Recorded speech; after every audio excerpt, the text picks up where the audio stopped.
السلام علیکم ناظرین، میں محمد اسلم حسین سیاست کی عالمی خبروں میں آپ سب کا استقبال کرتا ہوں۔ شام میں 900 امریکی فوجیوں کی تعیناتی کی اطلاع غلط ہے اور تازہ ترین اعداد و شمار کے مطابق شام میں امریکی فوجیوں کی تعداد 2000 کے قریب ہے۔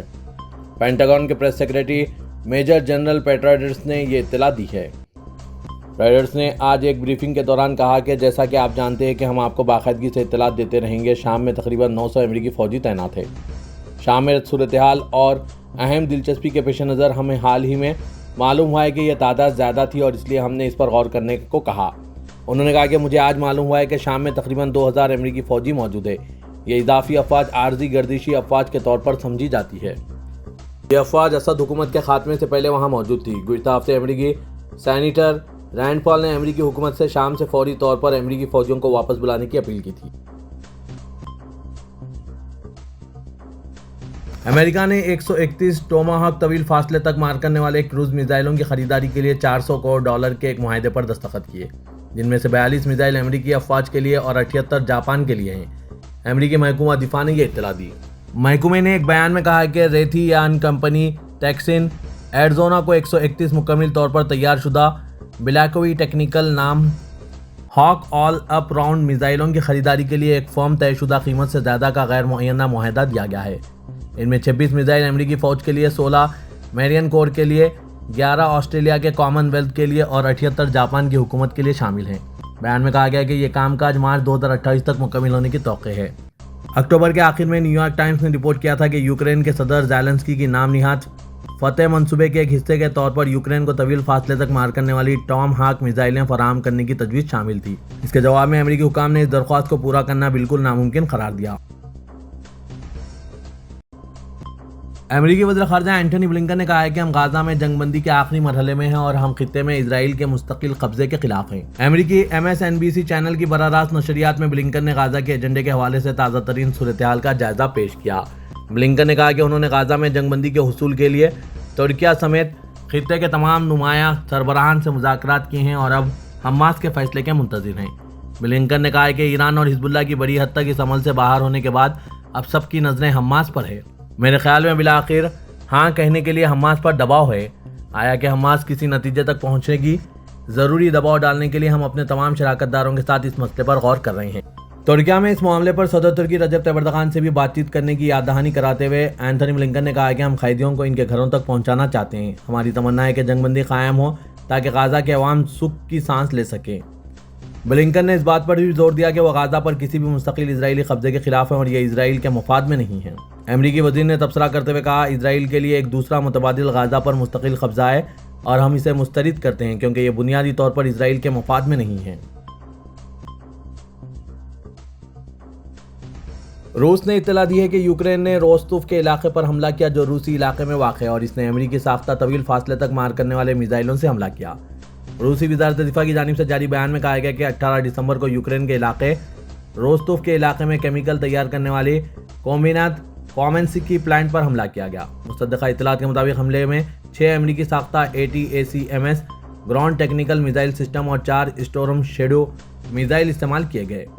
تمام ATACMS میزائل اور 3 اسٹورم میزائل روسی فضائی نظام نے مار گرائے تھے۔ میزائل گرنے کے نتیجے میں پلانٹ کی تکنیکی عمارت کو نقصان پہنچا۔ کیف انتظامیہ کے ان اقدامات جنہیں مغرب کی حمایت حاصل ہے، ان کا کوئی جواب نہیں دیا جائے گا۔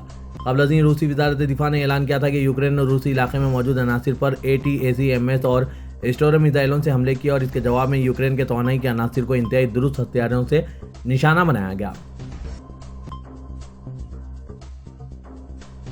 اسرائیلی وزیراعظم بنیامین نتنیاہو نے یمن میں حوثیوں کو دھمکی دیتے ہوئے اعلان کیا ہے کہ انہوں نے اسرائیلی شہر جافا میں 2 فوجی اہداف پر فلسطین 2 بیلسٹک میزائلوں سے حملہ کیا۔ ایک ویڈیو پیغام میں وزیراعظم نتنیاہو نے حوثیوں اور اسرائیلی جنگی طیاروں کی جانب سے یمن پر فضائی حملوں کے بارے میں بیانات دیے، جن میں اعلان کیا گیا تھا کہ انہوں نے جافا میں فوجی اڈوں پر بیلسٹک میزائل داغے ہیں۔ نتنیاہو کا کہنا تھا کہ جو کوئی بھی اسرائیل کو نقصان پہنچائے گا اسے اس کی بھاری قیمت چکانی پڑے گی۔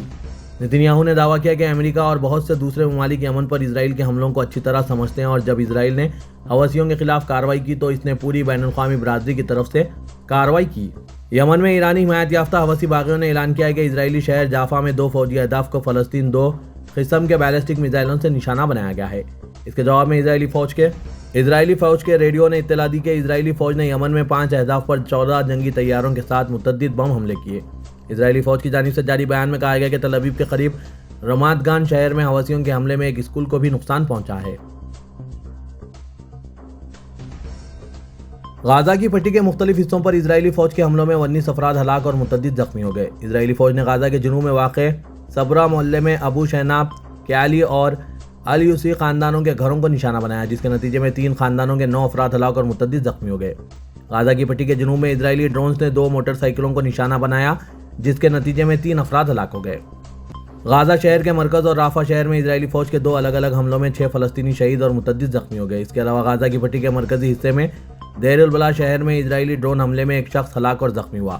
7 اکتوبر 2023 سے اب تک غازہ کی پٹی پر اسرائیلی حملوں میں 17,492 بچوں اور 11,979 خواتین سمیت 45,129 فلسطینی شہید اور 1,07,338 افراد زخمی ہو چکے ہیں۔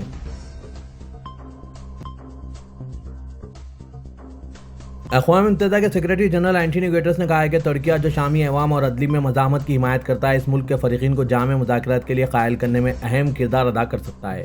اینٹونی گٹرس نے شام کی صورتحال کے بارے میں صحافیوں کے سوالات کے جوابات دیے، اس بات کی نشاندہی کرتے ہوئے کہ شمال مشرقی شام میں مستقل جنگ بندی کے لیے حالات پیدا کیے جانے چاہیے۔ اینٹونی گٹرس نے یہ بھی کہا ہے کہ داعش کی دہشت گردانہ سرگرمیوں اور بڑھتی ہوئی موجودگی کو روکا جانا چاہیے۔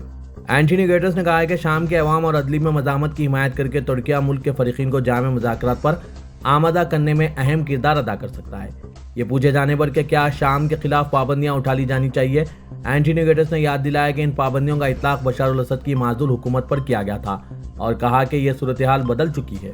اینٹونی گٹرس نے کہا کہ شام میں منتقلی کا عمل پہلے ہی شروع ہو چکا ہے، لیکن ملک کی ڈرامائی صورتحال کے پیش نظر کم از کم شامی عوام کے ساتھ یکجہتی کا اظہار کرنے کے لیے ایک اشارہ کیا جانا چاہیے۔ اقوام متحدہ کے سیکریٹری جنرل نے نشاندہی کی کہ شرائط پوری ہونے پر تمام پابندیاں اٹھائی جا سکتی ہے۔ ایران کے وزیر خارجہ عباس عراقچی نے قاہرہ میں D8 وزارتی اجلاس کے موقع پر اپنے ترک ہم منصب حاقان فیدان سے ملاقات کی۔ اس دوران انہوں نے غزہ تنازع سمیت مشرق وسطی کی صورتحال اور شام کی تازہ ترین صورتحال پر تبادلہ خیال کیا۔ یہ اطلاع ایرانی وزارت خارجہ نے آج دی۔ وزارت خارجہ نے ایک بیان میں کہا کہ ایرانی اور ترکیہ کے وزرائے خارجہ نے تازہ ترین علاقائی پیش رفت کا جائزہ لیا، جس میں موجودہ صورتحال اور فلسطین اور لبنان میں لوگوں کے خلاف یہودی حکومت کے جاری مظالم پر توجہ مرکوز کی گئی۔ دونوں اعلیٰ سفارتکاروں نے خاص طور پر شام کے دفاعی اور اقتصادی ڈھانچے کے خلاف حکومت کی جارحیت پر روشنی ڈالی۔ بیان میں کہا گیا کہ فریقین نے اسرائیل کی دشمنانہ کارروائیوں کو روکنے اور خطے میں استحکام کو یقینی بنانے کے لیے بڑے اسلامی ممالک بالخصوص D8 کے رکن ممالک کے درمیان مشاورت کی ضرورت پر بھی زور دیا۔ صدر ترکی رجب طیب اردوغان نے اعلان کیا ہے کہ وزیر خارجہ خاقان فیدان جلد شام جائیں گے۔ صدر اردوغان نے 8 لیڈرز کے سربراہ اجلاس میں شرکت کی غرض سے دورِ مصر سے وطن واپسی پر طیارے میں ایجنڈے کے بارے میں جائزہ پیش کیا اور صحافیوں کے سوالات کے جوابات دیے۔ علیحدگی پسند دہشت گرد تنظیم PKK اور اس کی شاخوں کا دور ختم ہونے کی وضاحت کرتے ہوئے اردوغان نے کہا کہ شام میں قائم ہوئے اعتماد کا ماحول دہشت گرد تنظیموں کو عسکریت پسندوں کو بھرتی کرنے سے بھی روکے گا۔ اپنے ہی لوگوں پر ظلم ڈھانے والی اسد انتظامیہ کو بین الاقوامی قانون کی بنیاد پر ان کا احتساب کرنے کے لیے ہر ممکنہ کوششیں کرنے کا ذکر کرتے ہوئے اردوغان نے کہا، ہم نہیں سمجھتے کہ شام میں کوئی طاقت دہشت گرد تنظیموں کے ساتھ لین دین کرنے کے عمل کو جاری رکھے گی۔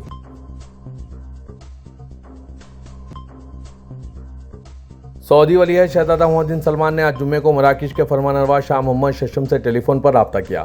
SPA کے مطابق رابطے کے دوران شہزادہ محمد بن سلمان نے مراکش کے فرمانروا سے ان کی خیر دریافت کی، ان کی اچھی صحت اور تندرستی کی خواہش کا اظہار کیا۔ شاہ محمد ششم نے سعودی ولی عہد کے برادرانہ جذبات پر ان کا شکریہ ادا کیا۔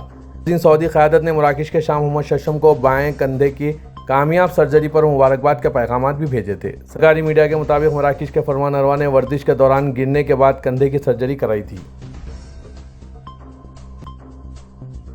سعودی عرب کے مکہ مکرمہ اور جدہ میں آج جمعے کو بارش کی اطلاعات ہے۔ الاخباریہ چینل کے مطابق مسجد حرم میں عمرہ زائرین بارش کے دوران طواف اور عبادت میں مصروف دیکھے گئے، انہوں نے دعائیں بھی کی۔ بارش کے دوران طواف اور دعائیں کی تصاویر اور ویڈیو سوشل میڈیا پر وائرل ہو رہی ہے۔ واضح کہ ماہرین موسمیات نے سعودی عرب کے بیشتر شہروں میں ہفتے تک بارش کا امکان ظاہر کیا تھا۔ رپورٹ میں کہا گیا تھا کہ مکہ مکرمہ شہر کے علاوہ جدہ، بحرہ، جموم، خلیص، رابغ، میسان، طائف، الخرمہ، خرب و جوار کے تمام شہروں میں کہیں ہلکی اور کہیں درمیانی درجے کی بارش ہو سکتی ہے۔ محکمہ شہری دفاع نے مکہ مکرمہ ریجن کے ریڈ الرٹ جاری کیا ہے۔